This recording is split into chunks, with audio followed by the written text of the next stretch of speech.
Bismillahirrahmanirrahim. Allah tidak akan bukakan pintu keberkatan setiap negeri kalau dia tidak itibak kepada Nabi sallallahu alaihi wasallam. Coba antum bayangkan ketika perang Uhud, mereka berperang sama Nabi, berjuang bersama Nabi, akan tetapi salah satu kelompok saja tidak ikut apa yang dikatakan Nabi sallallahu alaihi wasallam, dicabut keberkatan peperangannya. Mereka dikocar-kacirkan dalam perang Uhud. Kenapa? Mereka tidak mengikuti Nabi sallallahu alaihi wasallam. Bagaimana kita dengan hidup dari jauh dari Nabi? Mungkinkah? Tak mungkin. Kalau kita ingin berkat, negeri kita ingin berkat, beriman, kemudian kita ikut di Rasulullah SAW, akan dibukakan keberkatan itu, baik untuk diri kita, ikhwan, maupun untuk negeri kita. Dibukakan itu keberkatan, kekuatan itibak kepada Nabi SAW. Tapi apa yang terjadi hari ini? Syirik, khurafat, bid'ah, semuanya muncul. Antum bayangkan, kenapa bid'ah itu sangat dilarang? Sangat. Coba bayang, ada orang sholat subuh 4 rakaat karena hari itu hari Ahad, dia libur. Yang satu lagi 12 rakaat. Hari itu hari libur, kita tanya, kok sholat subuh hari ini sampai 12? Oh iya, saya memang biasa kalau hari libur sholat saya agak panjang sedikit subuh nih, kata dia. Tapi kalau hari tak libur baru saya biasa-biasa saja 2. Tapi kalau hari libur agak tambah sedikit, kata dia, ini agak semangat sedikit badan 12. Diterima atau tidak? Banyak atau tidak? Banyak. Tapi tak diterima karena dia tidak berada di jalan tuntunan Allah Subhanahu wa taala. Maka itu hati-hati kita dalam amalan kita. Rasulullah sallallahu alaihi wasallam bersabda, "Kam min shaimin laisa lahu min siyamihi ila al-ju' wal atas kam min qaimin laisa lahu min qiyamihi ila sahar." Berapa banyaknya orang berpuasa tidak ada yang dapatkan puasanya kecuali lapar dan dahaga. Berapa banyaknya orang-orang yang bangun tengah malam tidak ada yang dapatkan bangun tengah malamnya kecuali hanya mengantuk saja nonton sepak bola. Besok paginya kenapa ngantuk? Solat malam, kata dia. Solat malam, tahajudnya cuma 2 rakaat, nontonnya 2 jam. Allah, laporannya solat malam. Betul-betul lah manusia ini aneh hidupnya. Itibak kekuatan kita, itibak kepada Nabi sallallahu alaihi wasallam. Maka itu hadir dalam setiap majelis. Majelis ilmu, majelis yang penuh berkah. Kita hadir di dalamnya. Kita ingin itibak kepada Nabi dan kita mengenal Nabi. Menyintai Nabi. Bagaimana kita akan menyintainya kalau kita tak mengenalnya? Apakah mengenal itu mesti dilihat? Tidak. Karena cinta itu tidak dari mata, ikhwan. Cinta itu dari hati, menjalar ke seluruh tubuh.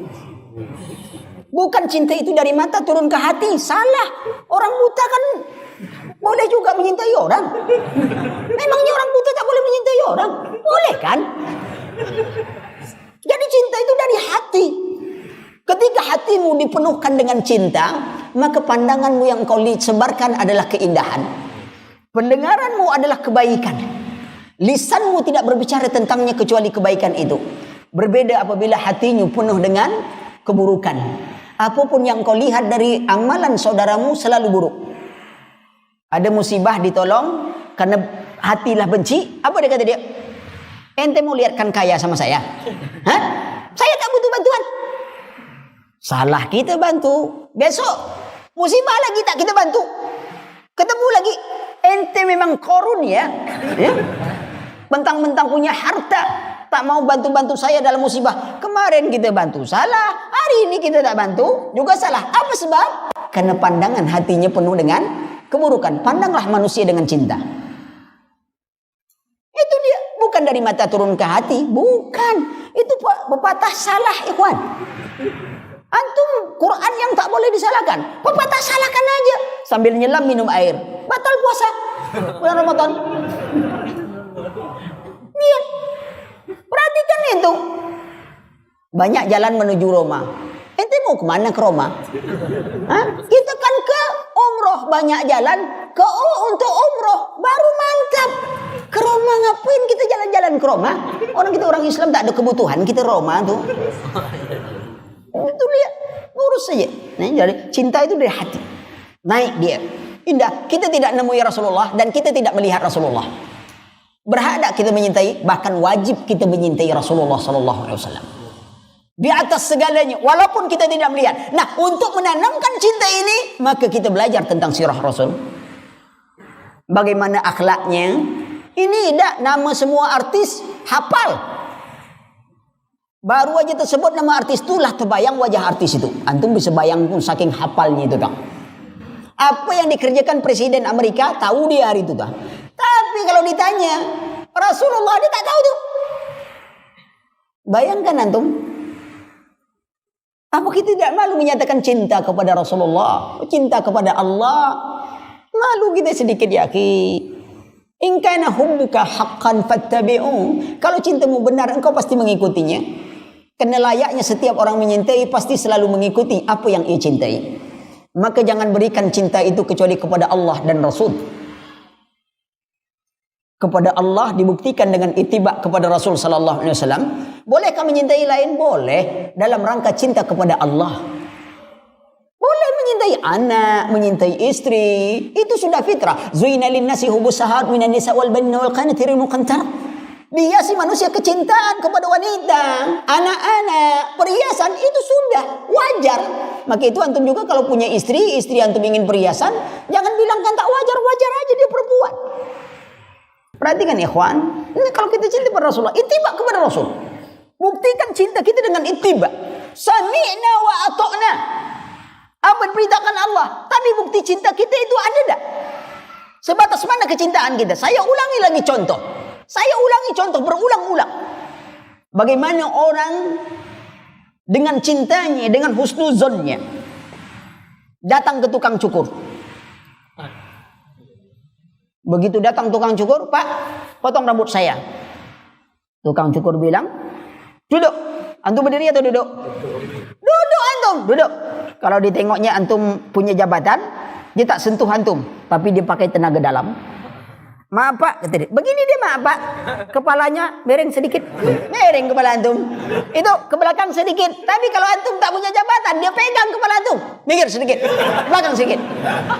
Nah, sudah dia gunting rambut antum, diacak-acak rambut antum itu. Ya, sudah kepala antum kena tokok-tokok, di ini antum bayar lagi. Belum selesai, dia keluarkan pisau. Antum lari tak? Enggak, dia asah pisau di depan antum. Pak, gimana kabarnya? Antum senyum aja tuh. Sudah itu pisau letak di leher. Antum lari atau tidak? Enggak, senyum aja. Bagaimana jenggotnya nih? Oh, jangan dipotong. Itulah satu andalan saya. Kalau tak ada jenggot, orang tak kenal saya gitu. Iya, lihat. Kenapa kita patuh? Kenapa kita tidak merontak? Karena kita husnuzon kepada tukang cukur. Bahwa tukang cukur pasti tidak mencelakakan kita. Dia ingin rapikan kita. Adakah dengan kecintaan kita itu husnuzon pada Allah?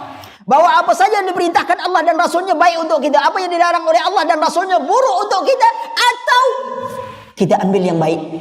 Kita buang apa yang kita anggap buruk. Apa tu'minuna min ba'dil kitab wa takfuruna min ba'di. Apa kalian beriman kepada sebagian kitab dan engkar pada bagian yang lain? Tidak ada ganjaran yang demikian kecuali penghinaan kehidupan dunia. Kehinaan kita dapatkan.